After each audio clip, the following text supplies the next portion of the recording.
This is the Bastard Star Wars RPG Deep Dive Podcast.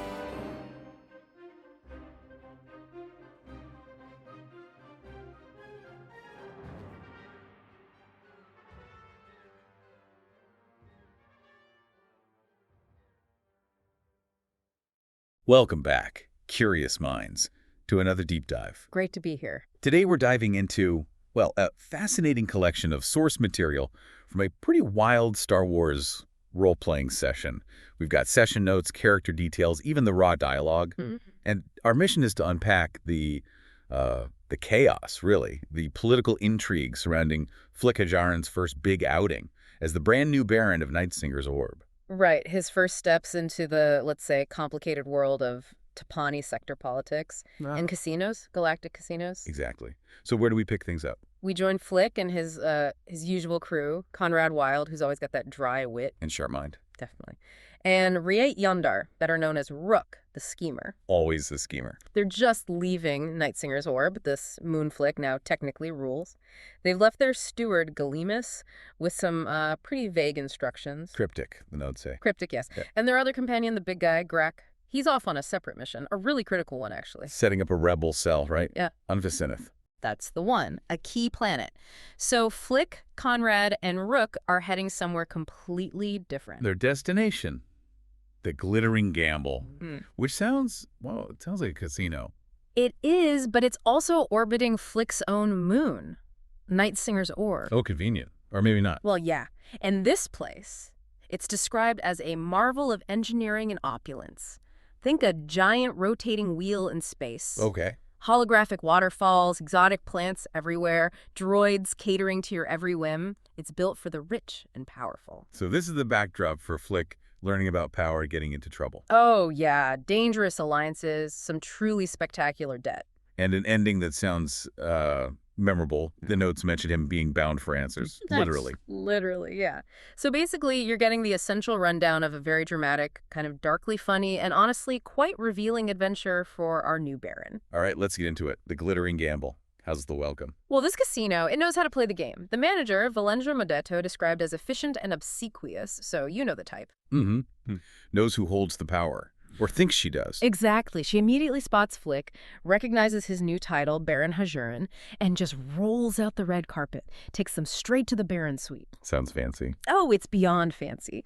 12 rooms, palatial, and filled with legitimate, beautiful art, like museum-quality stuff. Wait, for a casino orbiting a small backwater moon?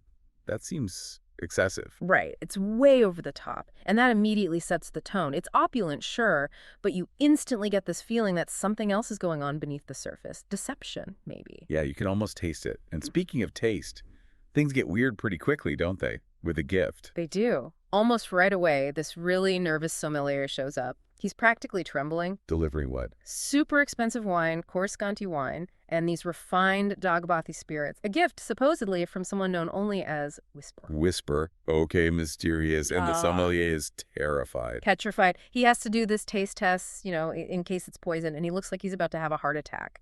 Huh? And Conrad. I bet he had something to say. Oh, classic Conrad. Dry as ever. He apparently just said he'd appreciate a shower as a novel experience. Love it. But there was a note, too, right, from Whisper? There was. And it wasn't exactly welcoming. It basically warned Flick, your time on top may not last as long as you think. Oof. Chilling. Welcome to your casino, Baron. Don't get too comfortable. Pretty much. It's an ominous start. Definitely foreshadows the absolute train wreck that's about to happen. Because they hit the tables next, right? Yeah. Fueled by this fancy, possibly poisoned booze. You got it. They descend into this high-stakes gambling spree. Rook, first off, he's got his system. Oh boy, assist for Sabak. For Sebak, yeah. The classic galactic card game. He doubles his bet straight away, totally confident. Oh, yeah. He crashes and burns naturally, as these systems tend to do. Shocker. What about Conrad? Conrad's approach was Enough. interesting. The notes say he consistently doubled down on his losses, just kept throwing good money after bad, seemingly. Okay, so maybe not the most financially sound strategy either? Not quite. Between the two of them, they lose 1 million credits. Just like that. Oh. And Rook apparently even muttered something darkly funny about, this happened to all my FTX coins as well. Too real. But the big loss, the really damaging one, that was Flick, wasn't it? That was Flick. He's pretty drunk by this point. Clearly. And he decides to take on Sir Dezor Farron, House Mazzetti. Oh, Farron. The Saber Rick. A known duelist. And a rival. Bad idea. Terrible idea. Especially at Sawback, which, takes skill and focus, not just luck. How did it go? He had some early luck. A little bit, yeah. Beginner's luck, maybe, but Farron's a pro. He wiped the floor with Flick. How much did Flick lose? 1.5 million credits. Ouch. And as if that wasn't bad enough, Farron then challenges him to a duel. Publicly. Adding insult to injury. So much for baronial dignity. This really shows Flick's impulsiveness, lack of control. Absolutely, especially under the influence. So by the time morning rolls around, you add up the gambling losses, the incredibly expensive drinks. That's the damage. 3.2 million credits. Total tab. 3. Wow. Okay. That's gotta hurt. Especially for a new baron of a small moon. You think. A very sobering morning, even with the hangover. And it gets worse. Ow. They're immediately summoned to a board meeting for the casino. A board meeting while hungover. Perfect. And it's described as this long, boring, inane, statistical, and data-filled presentation. Fun. Who's on the board? Anyone interested? Oh, yes. Guess who? Sir Dezor Farron. Get out. The guy he owes $1.5 million to and has to duel. Awkward. Super awkward. Really. Apparently, Farron was just as shocked to see Flick there now as Baron of the Moon the casino orbits. Okay, who else? Breek and Garrick, a name connected to the Jock Syndicate. The criminal group. Okay, getting dicey. And someone named Mystique Talari. Remember that name? Mystique Talari, got it. So boring meeting, hungover heroes. Right. Except one, right? Exactly. This is where Conrad shines. He's the true PowerPoint king, according to the notes. Love that. While everyone else is zoning out during these 4 hours of charts and stats, Understandable. Conrad is actually concentrating, using those considerable investigative skills. And what does he find? He figures out the casino's dirty little secret. They're running an illegal profit-shifting scheme. How? They're funneling money, shifting profits from the gambling side, which is heavily taxed or has high rent obligations. Right, rent owed to Nightsinger's orb. Flick's moon. Exactly. They're shifting it over to the entertainment budget, which must have lower taxes or fees. Basically, they're cooking the books to avoid paying Flick what they owe him. Brilliant. Classic Conrad. Sharp observation, strategic thinking, even while probably nursing a headache. Absolutely. It's a huge discovery. And it leads directly to the next revelation. Which is? Well, right after the meeting, Flick lets slip something about Whisper, the name from that warning note. Ah, the mysterious gift giver. And this leads them straight to Mystique Talari, the woman from the board. She's Whisper. She confirms it. Yes, she is Whisper. But then she drops another bombshell. Oh, go on. Her full name, or rather her family connection. She's the sister of Koros Talari. Koros Talari. Wait, the agent they failed to rescue. Way back on their very first mission. The very same one. A major failure that's kind of haunted them. Wow.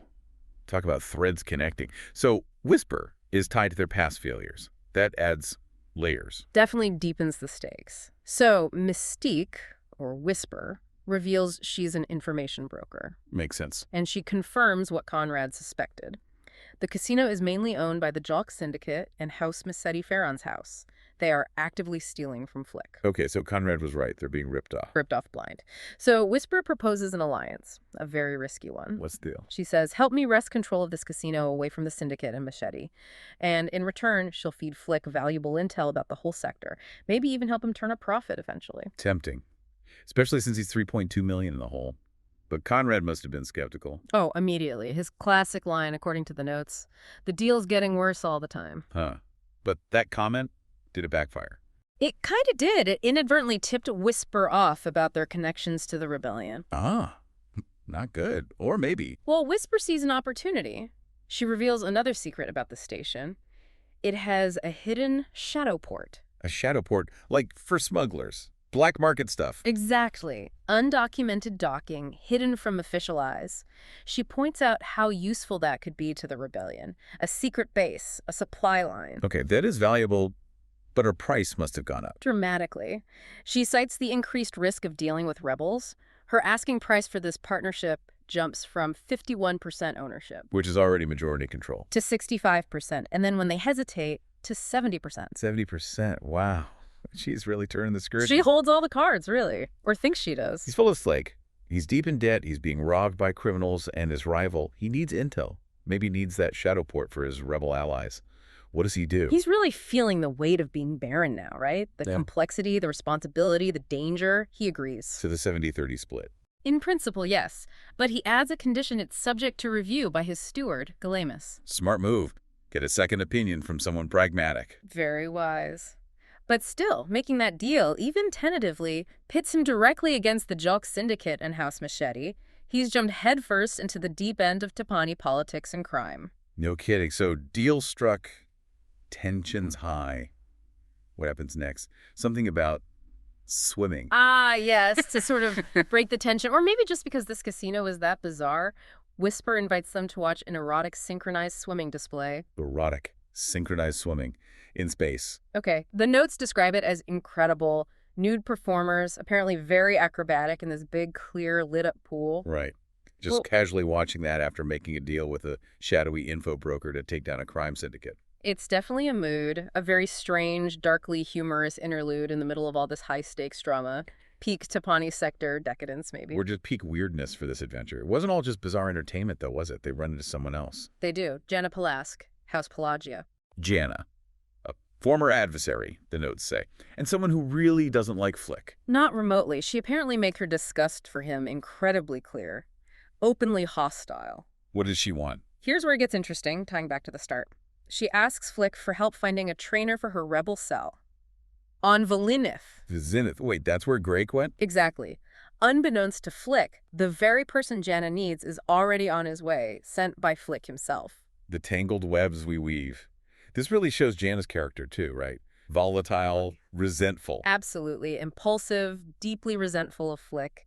And it sets up the climax of the evening. Okay, I'm bracing myself. This encounter with Jana, it doesn't end well. It turns intensely personal and violent. Jana just snaps. How so? The notes say she's overtaken by an intense rage and primal desire.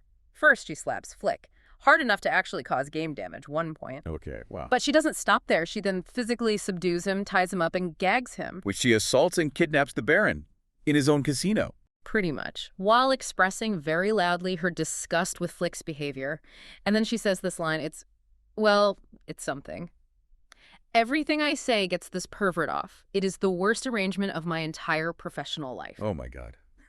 That is incredibly uncomfortable and dark. Deeply uncomfortable. And that's pretty much where the session leaves Flick for the night. Leading to the infamous morning after. The infamous morning after. The session ends with Flick being discovered. He's nude, bruised from the struggle, still bound and gagged. And he's trying to say something. He's struggling to get out his safe word. You know, the word players use to signal discomfort or tap out. Right. What was it? He finally manages to mumble it. Kashi! Kashi Kak. Wow. He's down to 1 point of endurance, totally wrecked financially, physically, emotionally. Maybe he learned a lesson. A very harsh one. What a sequence of events. Yeah. So let's recap the takeaways. Flick. Flick Hasharan. His impulsiveness, his lack of self-control were just glaringly obvious. Got him into massive debt, provoked a duel. But maybe, just maybe, through all this chaos, he started to grasp the actual weight, the responsibilities of being a baron. It wasn't just a title. A painful learning curve. What about Conrad? Conrad Wild. His skills were crucial. The investigation, figuring out the scam. It really cemented him as Flick's indispensable advisor. The brains of the operation, despite being maybe overly cautious sometimes. The anchor, maybe. The anchor, yeah. Good word. And Rook. Ria Yandar. Oh, Rook. Still relying on flawed systems, still drinking too much. It highlights that self-destructive streak he seems to have. Undermines his own cleverness. It's like a pattern. And Jana Palask. Volatile. Impulsive. That deep resentment for Flick is palpable. It makes you wonder if she's more of a liability than an asset, even to her own cause. Could she self-sabotage? Hurt the rebellion? Definitely a wild card. Absolutely. And the glittering gamble itself. It's more than just a backdrop. Oh, much more. It's not just fancy rooms and cricket sabak games. It's this nexus point. Treacherous politics, the Jock Syndicate, House Machete's influence, maybe even Imperial Eyes watching. And that shadow port. And the shadow port. That turns it into a potential key location for smugglers for the rebellion. It's dripping with opportunity and danger. So wrapping this up, you've just had a deep dive into, well, a masterclass in how fast things can spiral out of control when power, money, and bad decisions mix. Flick's trip to the Glittering Gamble was less a triumphant arrival and more a brutal crash course in what being Baron actually means. He's massively in debt, facing a duel, allied with a potentially dangerous info broker. Whose agenda is still pretty murky, let's be honest. Right. And this whole story, it's not just, fun space adventure hijinks. It tells you something about power, doesn't it? It really does. About temptation, how easy it is to get tangled in these webs of alliances and betrayals, how quickly unlimited credit becomes a crushing weight. And how discretion can flip into public humiliation, or worse. Yeah, or being tied up and gagged, apparently. So the big question for you listening in. Flix is now a Baron, a rebel ally of sorts, indebted to a rival, partnered with Whisper. What happens next? Does that knack for survival he sometimes shows kick in? Can he navigate this duel, the fight for the casino? Or is this where his luck finally runs out? With the Empire maybe sniffing around, syndicates wanting revenge? What other consequences are waiting just around the corner, stemming from that moment he finally choked out that safe word? Kashi Flink. The stakes just got incredibly high. Thank you for listening to the Bastard Star Wars RPG Deep Dive Podcast. We'll see you next week.